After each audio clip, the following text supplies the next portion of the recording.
प्रिय विद्यार्थियों, नमस्ते।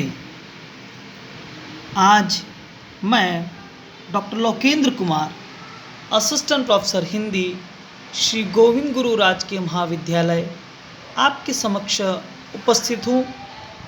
तृतीय वर्ष कला हिंदी साहित्य के प्रथम प्रश्न पत्र अंतर्गत इतिहास संबंधित एक बहुत महत्वपूर्ण प्रश्न, और वह है भक्तिकाल। जी हाँ, भक्तिकाल गोविंद गुरु जनजातीय विश्वविद्यालय के पाठ्यक्रमानुसार तृतीय वर्ष कला अंतर्गत एक बहुत महत्वपूर्ण इकाई है।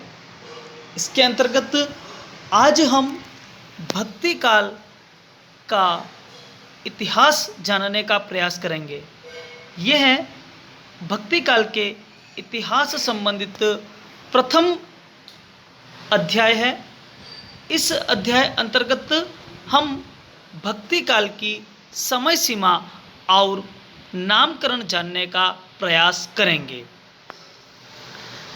बात करते हैं जब हम इतिहास की, तो इतिहास क्या है?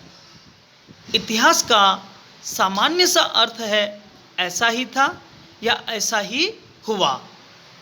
अर्थात इतिहास में हम क्रमिक रूप से घटित घटनाओं का अध्ययन करते हैं।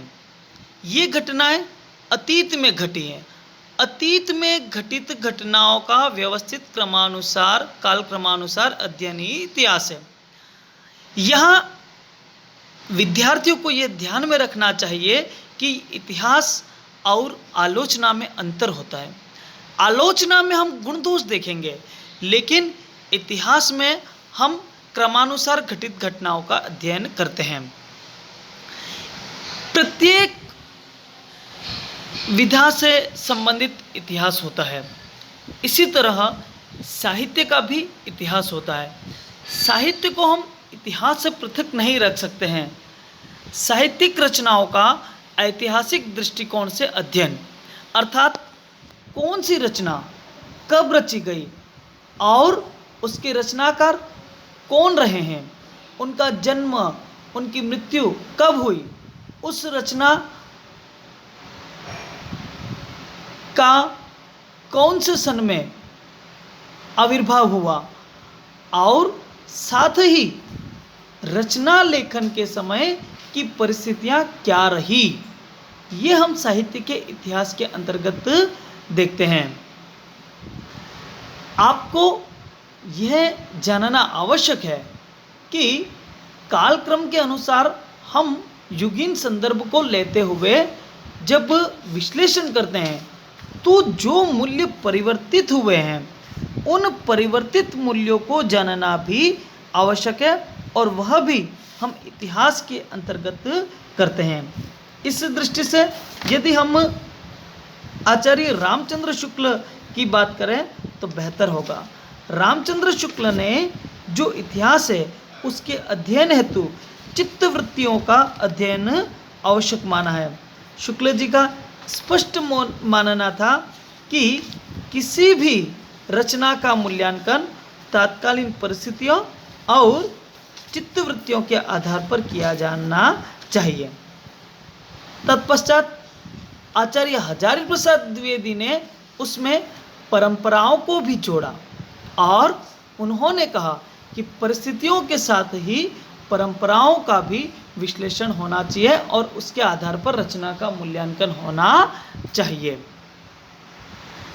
जब हम भक्ति काल की बात करते हैं तो भक्ति काल भी अतीत में घटित घटना है, तो भक्ति काल का हम समय और नामकरण जानने का प्रयास करेंगे। प्रिय विद्यार्थियों, आपको ध्यान होगा कि हिंदी साहित्य का प्रथम काल क्रमानुसार विभाजन जो किया था वह जॉर्ज ग्रियर्सन ने किया था। जॉर्ज ग्रियर्सन ने अपने इतिहास ग्रंथ the modern vernacular literature of Hindustan में भक्ति काल को हिंदी साहित्य का प्रथम स्वर्ण युग माना। ये बहुत बड़ी उपलब्धि उनकी कही जाएगी, क्योंकि वे पहले विद्वान थे जिन्होंने भक्ति काल को स्वर्ण युग कहा है। उनके पश्चात जॉर्ज ग्रियर्सन ने जो इतिहास अपना लिखा है उसमें संपूर्ण इतिहास को 11 कालखंडों में विभाजित किया है। उन 11 कालखंडों में उन्होंने भक्ति काल को 15वीं शताब्दी का पुनर्जागरण काल, जैसी की प्रेम कविता, ब्रिज का कृष्ण संप्रदाय, मुगल दरबार और तुलसीदास, इन सभी को समेकित रूप से कहें तो प्रवृत्तियों के आधार पर नामकरण किया है। लेकिन उन्होंने संपूर्ण भक्ति काल को कोई एक नाम नहीं दिया, यद्यपि यह हम जानते ही हैं कि उन्होंने इस कालखंड को हिंदी साहित्य का प्रथम स्वर्ण युग माना है। तत्पश्चात मिश्र बंधु का हम इतिहास देखते हैं। उन्होंने मिश्र बंधुओं ने अपने इतिहास ग्रंथ मिश्र बंधु विनोद में भक्ति काल को माध्यमिक काल कहा है और संपूर्ण भक्ति काल को उन्होंने 2 भागों में विभाजित किया है। पूर्व माध्यमिक काल संवत 700 से 1343 विक्रमी संवत और प्रौढ़ माध्यमिक काल 1560 से 1680 विक्रमी संवत। मिश्र बंधु की जब चर्चा होती है तो मिश्र बंधु 3 भाई थे, श्यामदेव बिहारी मिश्र, शुकदेव बिहारी मिश्र और गणेश बिहारी मिश्र। इनके पश्चात आचार्य रामचंद्र शुक्ल का भक्तिकालीन विभाजन बहुत महत्वपूर्ण है। हम सभी जानते हैं कि आचार्य रामचंद्र शुक्ल ने हिंदी साहित्य का इतिहास नामक अपना इतिहास ग्रंथ लिखा है। यह इन्होंने मूलतः काशी नागरी प्रचारणी सभा द्वारा संपादित किए जाने वाला ग्रंथ हिंदी शब्द सागर की भूमिका में इतिहास लिखा है। इस इतिहास की रचना सन 1929 अंतर्गत हुई थी। आचार्य रामचंद्र शुक्ल ने भक्ति काल को पूर्व मध्यकाल कहा है और इसका समय संवत 1375 से 1700 माना है। यदि हम इसको ईस्वी सन अंतर्गत देखें तो सन 1318 से 1643 ईस्वी सन स्वीकार किया जाएगा। आचार्य रामचंद्र शुक्ल ने पुनः नामकरण करते हुए बाद में इसे भक्ति काल कहा है।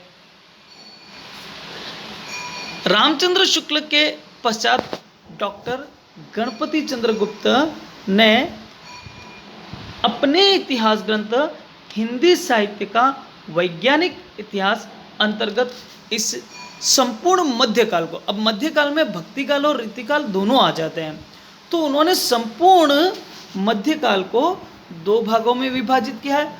पूर्व मध्यकाल जिसे हम भक्ति काल कहते हैं, इसका समय उन्होंने 1350 से 1500 ईस्वी माना है और उत्तर मध्यकाल जिसके अंतर्गत रीतिकाल समाहित होता है उसका समय उन्होंने 1500 से 1857 ईस्वी स्वीकार किया है। आज हम देखते हैं अधिकांश विद्यार्थी हिंदी साहित्य के इतिहास को जानने के लिए डॉक्टर नगेंद्र के इतिहास का आधार ग्रहण करते हैं।